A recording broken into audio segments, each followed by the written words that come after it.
80 साल का बुजुर्ग स्वस्थ है, 8 साल के बच्चे को शुगर है, कि गेहूं की रोटी और चावल उससे बाजरे की रोटी कई गुना बढ़िया है। के समय पे ना मैं सबसे बलवान और सबको धनवान उसी को मानता हूं जिसका स्वास्थ्य ठीक है। प्रोडक्शन अगर मैं आपको बताऊं तो सिरसा डिस्ट्रिक्ट की प्रोडक्शन हरियाणा में पर कैपिटल इनकम हरियाणा में सिरसा नंबर 1 है। बीमार हो गए, किडनी भी फेल होगी तो करोड़ रुपया खाते में पड़ा वो भी काम नहीं आएगा, वो भी जान नहीं बचाएगा। बाजरा खाने से ना तो वो मोटापा आता है और ना हार्ट अटैक और शुगर बढ़ता है, ना बीपी बढ़ता है, क्योंकि ग्लूटेन नाम का जो इसके अंदर तत्व होता है वो होता ही नहीं जो इन बीमारियों की जननी है। कंपनी के अधिकारीगण, बागवानी विभाग से डिस्ट्रिक्ट हॉर्टिकल्चर ऑफिसर, मेरे साथी, विभिन्न गांव से आए हुए प्रगतिशील किसान साथियों, छायाकार पत्रकार बंधुओं, सबसे पहले मैं जेडेक्स कंपनी का धन्यवाद करना चाहूँगा कि जिन्होंने आपसे मुझे रूबरू होने का मौका दिया है। इसके अतिरिक्त आप आए, आपका सबका मैं अपनी तरफ से हार्दिक अभिनंदन, वेलकम और स्वागत करता हूँ। किसान साथियों, मुझसे पूर्व कई डॉक्टर साहबान ने आपको खेती के बारे में, बागवानी के बारे में चर्चा की होगी। मैं आपसे खेती से जो उत्पादन होता है और वो हमारी सेहत के लिए कितना फ़ायदेमंद है उस पर चर्चा करूँगा। आवाज़ क्लियर आ रही है? वर्ष 2023 अंतर्राष्ट्रीय पोषक अनाज के रूप में मनाया जा रहा है। सुना होगा आपने कि जो वर्ष 2023 है वो वर्ल्ड के अंदर अंतर्राष्ट्रीय पोषक अनाज के रूप में मनाया जा रहा है। वो इसलिए कि पैदा करने में हम पीछे नहीं हैं। प्रोडक्शन अगर मैं आपको बताऊं तो सिरसा डिस्ट्रिक्ट की प्रोडक्शन हरियाणा में पर कैपिटल इनकम हरियाणा में सिरसा नंबर 1 है। इसके लिए आप बधाई के पात्र हो।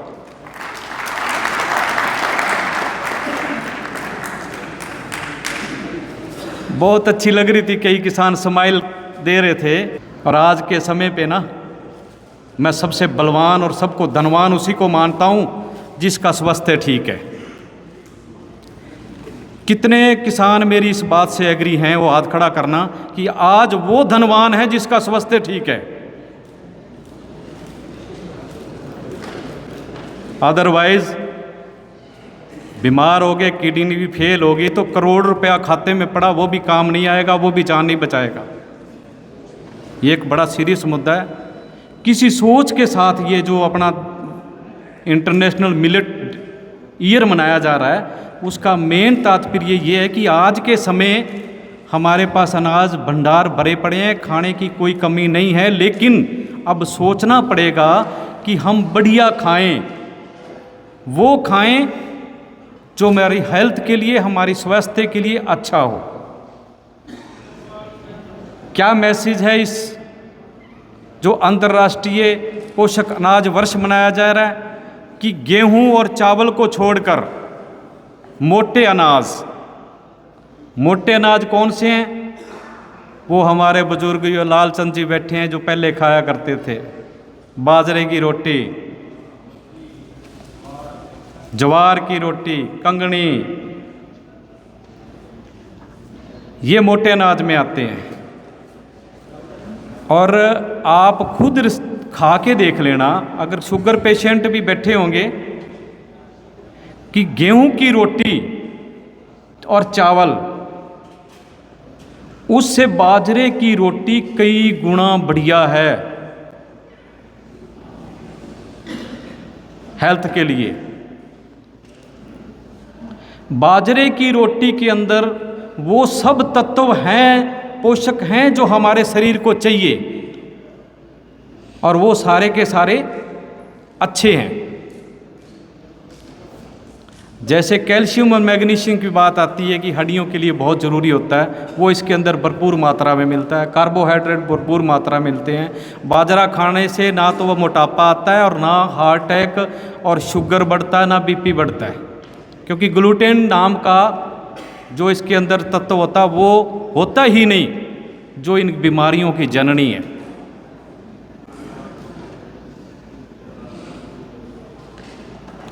कई बुजुर्गों के बात होती है, कहते जी 80 साल हो गए, मैं स्वस्थ था, अब आके मेरे को शुगर होगी, बीपी हो गया, हार्ट अटैक हो गया।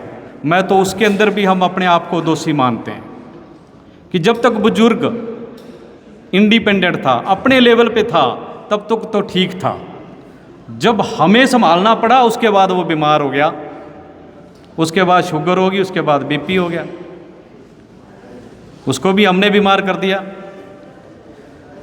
तो मेरा निवेदन ये है कि रसोई के अंदर बाजरे को लाओ, पकवान के अंदर बाजरे को लाओ, ज्वार को लाओ, कंगनी को लाओ। आज के टाइम आप अगर सिरसा में देखोगे ना, जगह जगह ऑर्गेनिक फूड की दुकानें खुल गई हैं, मिक्स अनाज मिलता है।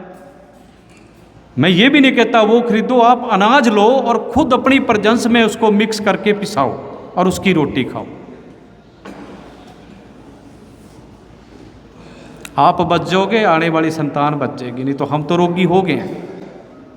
80 साल का बुजुर्ग स्वस्थ है, 8 साल के बच्चे को शुगर है, फिर किस लिए हम अगली रेस में चल रहे हैं कि अधिक कमाओ, प्रोडक्शन बढ़ाओ, सारा कुछ करो? किस लिए, अगर हम बढ़िया खा ही नहीं सकते तो उसका भी कोई फायदा नहीं है कि हम दिन रात लगे रहें। ये मेरा मैसेज था। इसके अलावा हवादार मिट्टी लिखा हुआ है यहाँ। हवादार मिट्टी वही होएगी जिस सॉइल का स्वास्थ्य ठीक होगा। स्वास्थ्य ठीक उसी सॉइल का होगा जिसके अंदर ऑर्गेनिक कार्बन होगा, और ऑर्गेनिक कार्बन तभी बढ़ेगा जब आप खुद सॉइल की तरफ, सॉइल की स्वास्थ्य की तरफ ध्यान देवो। यहाँ भी वो कंपटीशन की रेस आती है। हम एक तरफ तो देखो ये इतनी मेहनत कर रहे हैं, कंपनी जेडेक्स कंपनी कह रहेंगी ऑर्गेनिक प्रोडक्ट यूज करो, दूसरी तरफ हम एक तिल्ली लगा के सारे ऑर्गेनिक जो जितने मित्र कीट होते हैं उसको जिंदा जला देते हैं। कौन सी साइड चलोगे? क्या फायदा फिर इनका? मानते हो मेरी बात? है ना? ये एक तरफ तो हम कह रहे हैं कि मिट्टी के अंदर केचुए डालो, लिविंग ऑर्गेनिज्म डालो, क्योंकि सारे खत्म हो गए, ज़मीन खत्म होगी, ज़मीन स्वास्थ्य खराब हो रहा है। दूसरी तरफ जो हमारे खेत के अंदर ऑर्गेनिक पड़ा है, ऑर्गेनिक कार्बन पड़ा है, उसको हम आग लगा देते हैं। तो वहाँ भी सोचना पड़ेगा, क्योंकि ये पिछले दिनों में कृषि विभाग आपके खेतों में फिर रहा था, दिन रात जा रहा था, आग ना लगाओ, आग ना लगाओ, वातावरण दूषित होता है, ज़मीन खत्म होती है। तो ज़मीन तभी सुधरेगी, आपकी प्रोडक्शन तभी बढ़ेगी। और एक और बात ध्यान करके सुन लेना कि 3 से 4, 4 से 5 गट्टे यूरिया डालने से प्रोडक्शन नहीं बढ़ती। आज सवेरे मेरे पास एक रानिया से फार्मर बैठा था, कहता जी रानिया में पानी भी बढ़िया है, नाली का पानी है, लेवल भी ठीक है, फिर भी रानिया को ड्राई जोन में कैसे कर दिया? मैं कहा भाई सोच कर देखो, रानिया सारे ज़िले का पानी अकेला रानिया पीता है। सारा ज़िला एक तरफ, 6 ब्लॉक एक तरफ और 1 ब्लॉक एक तरफ। एक आइडिया है, मैं कैलकुलेशन नहीं कह रहा। दूसरी बात, 6 ब्लॉक एक तरफ, रानिया एक तरफ, यूरिया के अंदर। मैंने कई किसान ऐसे देखे हैं, चाहे 5 बार बारिश होगी ना, हर बारिश के बाद 1 गट्टा देना ही देना है। 6-6, 5-5 गट्टे से कम यूरिया नहीं दिया जाता। पानी, धान में आपको पता ही है कितने गुना पानी होता है। नासिर चौकटा साइड का कोई किसान बैठा हो ना, आप एक बार उससे पूछ लेना, 2.5 से 3 पे नहीं पहुंचा अभी। 2.5 गट्टे यूरिया देता है गेहूं के अंदर। हरियाणा का किसान कोई भी आज के टाइम पे मैं एवरेज निकालूं तो 4 से कम नहीं है। जब ये केमिकल डालते हैं, केमिकल फर्टिलाइजर, तो ज़मीन की ऊपरी लेयर पे तेजाबीपन इकट्ठा हो जाता है। उसके बाद एक्सेस में यूरिया जितनी मर्जी डालते रहो, कोई काम नहीं करती। और उसी ज़मीन तेजाबीपन के कारण ही अगली बार जर्मिनेशन कम होता है, चाहे गेहूँ बीजोगे उसका भी एक लेवल होता है हर चीज़ का। जब तक आप ज़मीन के अंदर ऑर्गेनिक कार्बन प्लस नहीं करोगे, ऑर्गेनिक कार्बन में आपको देसी भाषा में समझा दूं, गला सड़ा अड़ंगा, कई शायद ना समझ रहे हो, वो अड़ंगा कौन सा है? चाहे आप पराली को खेत में मिला रहे हो, चाहे हरी खाद के रूप में ढेंचा बीज रहे हो जिसमें विभाग द्वारा सब्सिडी दी जाती है, चाहे मूंग को खेत के अंदर मिक्स कर रहे हो, वो जितना खेत के अंदर सड़ेगा वो उतनी ज़्यादा खुराक है जो आपकी ज़मीन के अंदर मित्र कीट है। जितनी ज़्यादा खाना दोगे उनकी उतनी संख्या बढ़ेगी, और जितनी संख्या बढ़ेगी वो ज़मीन उतनी अधिक उपजाऊ होगी, उतनी हवादार होगी, उसके अंदर पानी भी नीचे तक जाएगा, हवा का संचार भी आएगा और वो ही प्रोडक्शन देगी। जैसे अब कई जगह रानियाँ मंगाड़ा तक हम देखते हैं ज़मीन बिल्कुल डब्बर होगी, डक्कड़ होगी, उसके अंदर कुछ उगता ही नहीं। वो कंडीशन ना हो, इसलिए ऑर्गेनिक कार्बन ज़मीन के अंदर होना बहुत ज़रूरी है। ज़मीन का स्वास्थ्य ठीक होना चाहिए, आपकी पैदावार अच्छी होएगी। पैदावार अच्छी होएगी, उसके अंदर जो आप खा रहे हो, अनाज खा रहे हो, उसकी गुणवत्ता भी अच्छी आएगी। तभी आएगी ना गुणवत्ता उसके अंदर कि उसके अंदर हमने हर तरह का तत्व दिया। जैसे फास्फोरस की कमी हमारे में भी आती है, वही फास्फोरस हम पौधों में डालते हैं, पौधों के थ्रू अनाज में भी आती है, नाइट्रोजन भी आती है। तो ये जो मोटे अनाज की बात हो रही है इसलिए ज़्यादा हो रही है कि मोटा अनाज अपने आप में ऑर्गेनिक है।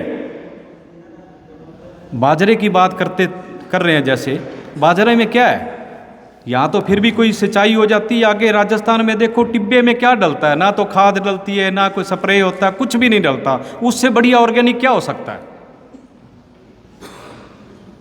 इसलिए इन फसल पे, ना तो इन फसलों में कम खर्चा, कम खाद, कम इंसेक्टिसाइड, अपने आप में ऑर्गेनिक माना जाता है। इसलिए इस पे ज़्यादा प्रचार प्रसार हो गया कि बाजरे को अपनी रसोई तक लेके आओ। तो मेरे हिसाब से काफ़ी लंबा चल रहा है प्रोग्राम, मैं ज़्यादा समय नहीं लूँगा। और किसी विभाग से संबंध में कोई क्वेश्चन हो या जो मैंने बोला है उससे संबंधित हो तो वो आप क्वेश्चन पूछ सकते हो। मैं इन्हीं शब्दों के साथ पुण्य जेडेक्स कंपनी का